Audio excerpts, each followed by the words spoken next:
이름은 브로콜리야. My name is broccoli. 자, 오늘 벌써 우리 써미키즈가 함께한 지 20주나 지났어. 오늘이 벌써 21번째라고. Unbelievable. 자, 그래서 오늘은 특별히 지난 10주 동안 뭘 배웠는지 한번 또 복습해보려고 해. 우리 친구들 기억나?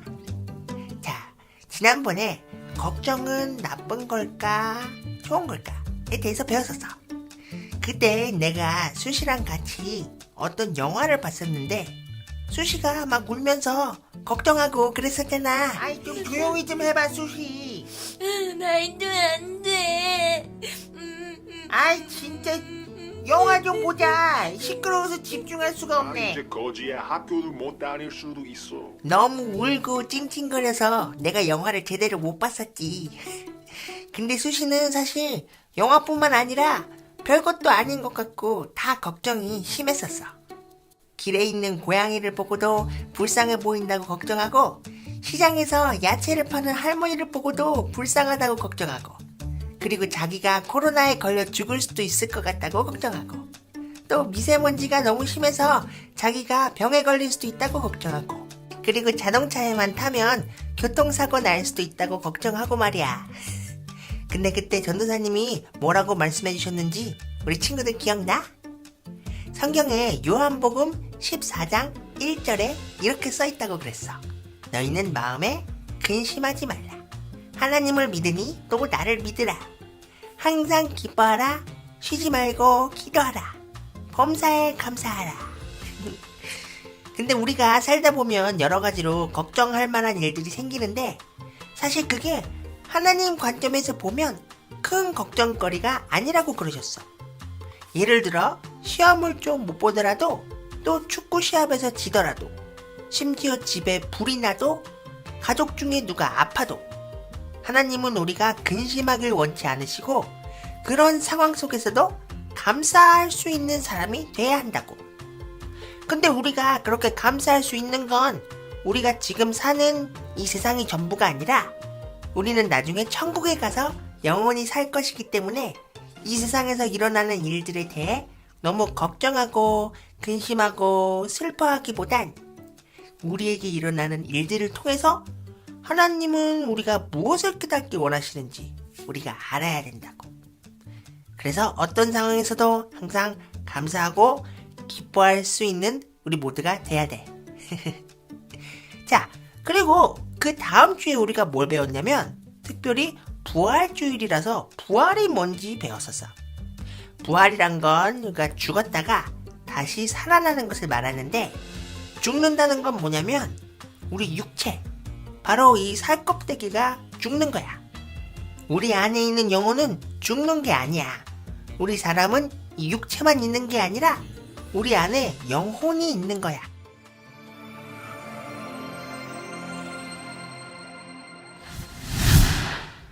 그래서 사람이 죽으면 육체는 이 땅 무덤 같은 곳에 묻혀서 썩어 없어지는 거지만, 우리 몸 안에 있는 영혼은 죽지 않고 하늘로 올라가게 되는 거지. 아무튼 우리 인간은 누구나 한 번 죽으면 다시 살아날 수가 없는데, 하나님의 아들 예수님은 우리를 위해서 십자가에 못 박혀 죽으시고 사흘 만에 다시 살아나셨지. 그리고 이 세상에서 잠시 동안 머무시다가 다시 하늘나라에 올라가셔서 영으로 그곳에 계신 거야. 참 신기하지? 자, 그리고 우리가 그 다음 주에 배웠던 게 뭐냐면 바로 공부에 관해서 배웠어. 공부를 못하면 큰일 날까? 내가 전도사님께 여쭤봤었지. 왜냐면 내가 그때 수학 시험을 봤는데 글쎄 50점밖에 못 맞았거든. 다른 애들은 선생님 말씀을 한 번만 들어도 다 이해를 하는데 난 이해도 잘 못하고 성적도 잘 안 나오고, 그래서 고민이 많았었어.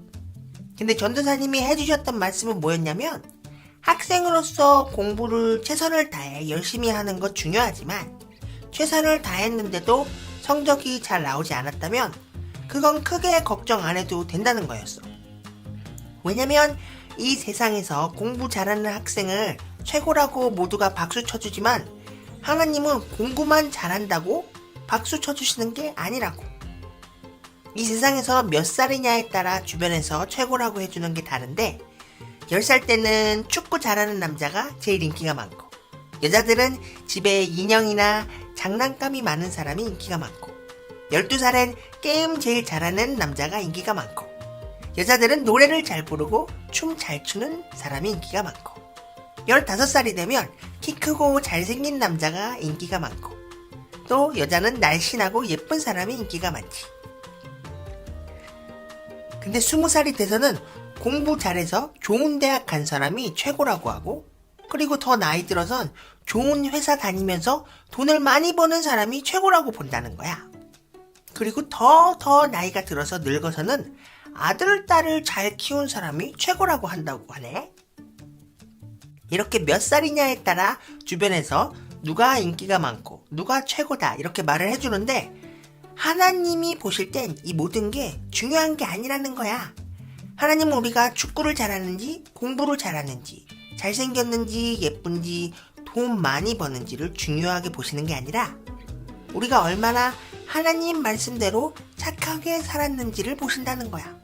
다른 사람을 사랑하고 죄 안 짓고 양보하고 용서해주고 도와주고 나눠주고 이런 거. 그런 사람이 하늘나라에 가면 상이 많다는 거지. 이 세상에서 주변 사람들이 박수 쳐주고 최고라고 하는 게 좋은 게 다 아니라는 거야.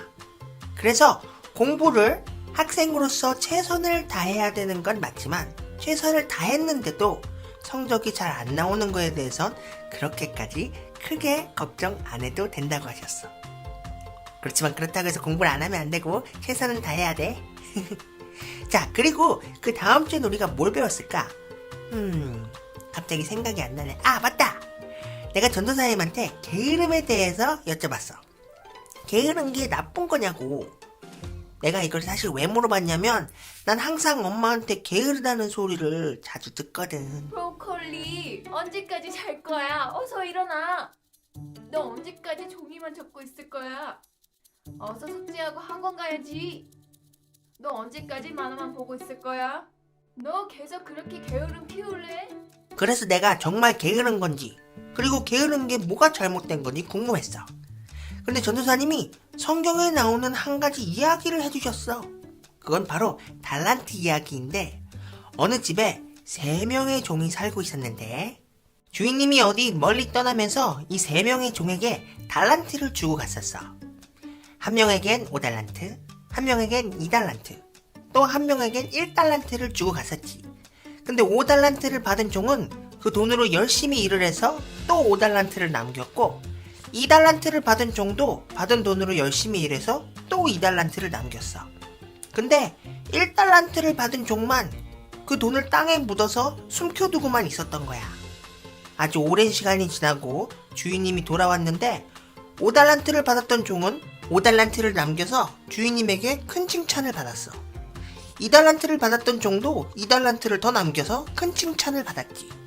근데 1달란트를 받았던 종은 땅에 묻어놨던 1달란트를 다시 돌려들었더니 이 악하고 게으른 종이라고 크게 혼나고 쫓겨나기까지 했어. 이 이야기가 무슨 뜻이냐면 하나님은 우리 사람 모두에게 달란트들을 주셨어. 달란트는 여기서 돈이 아니라 우리의 재능, 우리의 은사를 말해. 우리가 잘하는 것들. 예를 들어 누구는 수학을 잘하고 누구는 농구를 잘하지. 우리가 몰라서 그렇지 하나님은 우리 사람들 한 명 한 명에게 이런 달란트들을 모두 주셨어. 한마디로 하나님으로부터 받은 선물이지. 근데 하나님은 이 달란트를 갖고 우리가 열심히 일하고 하나님이 원하시는 대로 사용하길 원하시는데 우리가 그 달란트를 그냥 어디에 묻어서 썩게만 하고 있는 걸, 그걸 악하고 게으르다고 보시는 거야.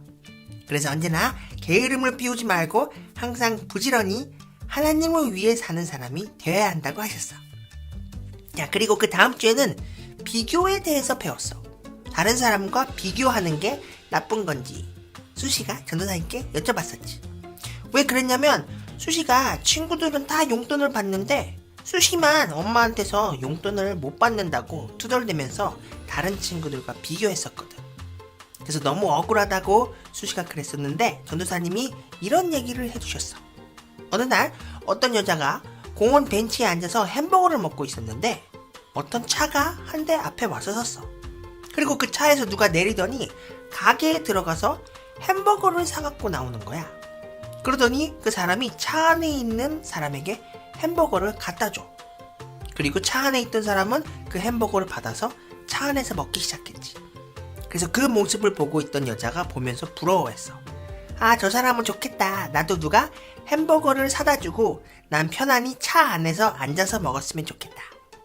근데 그 차 안에 있는 사람은 밖에 벤치에 앉아서 먹는 여자를 보고 부러워했어. 근데 나중에 알고 보니까 차 안에 앉아서 햄버거를 먹던 사람은 다리가 불편해서 걸을 수 없는 장애인이었던 거야. 이렇게 서로 형편이 어떤지 모르면서 무조건 다른 사람만 부러워했던 거지. 그리고 성경에 보면 예수님을 따르던 12 제자들에 대한 얘기가 나오는데, 제자들은 항상 서로 누가 더 잘났는지, 그리고 예수님이 누굴 더 예뻐하시는지 그런 걸 비교하고 그랬어. 그리고 어느 날은 예수님한테 하늘나라에서 누가 제일 큰 사람인가요? 물어봤었는데, 예수님은 갑자기 어린아이 한 명을 안고선 이렇게 말씀하셨어. 바로 이런 어린아이 같은 사람이 하늘에서 제일 큰 사람이다. 욕심 없고 순수하고 깨끗한 마음을 가진 사람이 큰 사람이란 말이었어. 우리는 항상 내가 갖고 있는 것이 적다고 생각하고 남들이 무언가를 갖게 되거나 편해지면 그걸 보고 부러워하면서 비교하는데, 비교하는 건 정말 좋지 않아. 그러다 보면 더 욕심을 내게 되거든. 그래서 우리는 항상 하나님 안에서 우리가 이미 갖고 누리고 있는 것들을 감사하는 사람이 돼야 돼. 자, 그리고 또 그 다음 주엔 우리가 기도에 대해서 배웠어. 전도사님이 나한테 혹시 기도 제목이 있냐고 물어보셔서 나는 키 크게 해달라는 거랑 돈 생기게 해달라는 거랑 내 축구팀이 시합에서 1등하게 해달라고, 그게 내 기도 제목이라고 했는데, 정말 이렇게 기도하면 하나님이 다 들어주시냐고 했더니 하나님이 어떤 기도나 다 들으시긴 한다는 거야. 근데 듣긴 들어주시지만 내가 원하는 대로 다 되진 않을 수 있다는 거지. 그래서 난 그게 무슨 뜻인지 몰랐는데, 예를 들어 내가 10만 원만 생기게 해달라고 기도했는데 하나님이 보실 때 내가 10만 원을 갖게 되는 것이 나에게 위험하다고 생각되면 안 주신다는 거야. 그리고 내 축구팀이 1등을 해서 혹시나 내가 잘난 척을 하거나 교만해질 수도 있기 때문에 그것도 안 들어주실 수 있다는 거지. 한마디로 기도응답은 내가 기도한 대로만 되는 게 기도응답이 아니라 하나님이 생각하실 때 나한테 가장 좋다고 생각되는 대로 응답해 주시는 거, 그게 바로 기도응답이라는 거지. 그래서 내가 기도한 대로 그대로 안 됐다고 해서 기도가 소용이 없는 게 아니라 내가 기도 자체를 잘못하고 있는 게 아닌가 하고 나 스스로를 돌아봐야 된다고 하셨어. 자, 우리가 그 다음 주에는 뭘 배웠을까? 바로 찬양이야. 그날 전도사님이 이런 질문을 하셨어. 하나님은 노래 잘하는 사람 찬양을 더 기뻐하실까? 아니면 노래 못하는 사람 찬양을 더 기뻐하실까? 왕이신 나의 하나님, 내가 주를 높이고. 그래서 난 당연히 노래 잘하는 사람 찬양을 더 기뻐하신다고 했었지.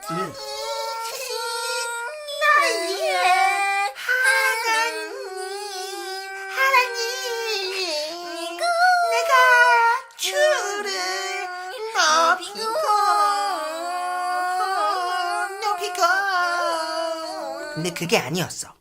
하나님은 우리가 노래를 잘하고 우리 목소리가 크고 작고는 상관 안 하셨고, 우리가 박자를 잘 맞춰 부르는지 음이 틀리는지도 상관 안 하셨어.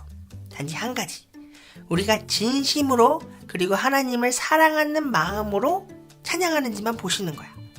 오히려 노래는 아주 잘하는데 그 안에 하나님을 사랑하는 마음이 없다면 그건 찬양이 아니라 그냥 혼자서 노래 부르는 것에 불과하다고 하셨지. 자, 그리고 그 다음 주에는 뭐 배웠는지 기억나? 헌금과 11조에 대해서 배웠어. 왜냐면 내가 할아버지한테 받은 용돈이 있었는데 우리 엄마가 나한테 11조부터 하라고 해서 그게 뭔지, 왜 해야 되는지 내가 전도사님한테 물어봤었지. 11조는 바로 우리에게 생기는 모든 수익의 10분의 1을 하나님께 드리는 걸 말해. 농부가 농사를 지은 것의 10분의 1을, 양계장을 하는 사람이 키운 닭이 낳은 달걀의 10분의 1을, 또 회사를 다니면서 돈을 번 사람은 그 돈의 10분의 1을 하나님께 드리는 거라고. 그런데 이 11조는 하나님이 우리의 돈을 뺏어가시는 게 아니라 우리가 얼마나 하나님을 신뢰하는지 우리가 보여드릴 수 있는 믿음의 행동이라는 거야. 그래서 실제로 이 11조를 철저히 지켜서 하나님이 돈으로 엄청나게 축복해 주신 사람들이 있어. 처음으로 백화점을 만든 사람, 존 와나메이커. 콜게이트라는 치약회사 회장, 윌리엄 콜게이트. 세계 역사상 가장 부자였다는 존 록펠러. 그 외에도 11조를 잘해서 하나님으로부터 세상적인 복을 받은 사람들이 엄청 많다는 거야. 그래서 난 그때 이후로 지금도 아주 열심히 11조를 하고 있어. 그리고 우리가 지난주에는 뭘 배웠냐면 바로 양보야. 우리가 왜 양보를 해야 하는지 말이야. 사실 그날은 내가 수시랑 같이 TV를 보다가 서로 보고 싶은 채널이 달라서 조금 다퉜었거든. 근데 전도사님이 우리한테 성경에 나오는 이삭이란 사람에 대해서 얘기해 주셨어. 이삭이 종들과 함께 우물을 팠는데 블레셋 사람들이 나타나서 힘들게 판 우물을 자기 거라고 우겼을 때 이삭은 싸우지 않고 그냥 양보하고 그 자리를 떠났어. 그리고 다른 곳에 가서 또 우물을 팠는데 블레셋 사람들이 또 나타나서 우물을 빼앗아갔지. 근데 이삭은 또 싸우지 않고 우물을 양보했어. 그리고 다른 곳에 가서 또 우물을 팠는데 다행히 그땐 더 이상 블레셋 사람들이 와서 빼앗지 않았어. 근데 오히려 대신 그동안 우리가 미안했다고 와서 사과를 했다는 거야. 그리고 하나님은 이삭을 더 축복해 주셔서 더 부자가 될 수 있게 해주셨어. 결국 양보는 무언가를 잃어버리고 손해를 보는 게 아니라 결국 하나님이 더 큰 축복을 주신다는 것을 우리는 꼭 기억해야 돼. 자, 이렇게 해서 벌써 우리가 지난 10주 동안 배운 걸 한번 복습해봤어.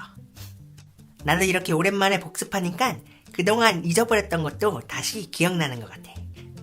그리고 그 전에 20주 전에 배웠던 것도 다시 한번 봐봐야겠어. 우리 친구들도 하나님 말씀을 한 번만 듣지 말고 여러 번 듣고 보고 해서 항상 하나님 말씀대로 살아야 돼. 자, 그럼 다음 주에 또 만나. 모두 안녕!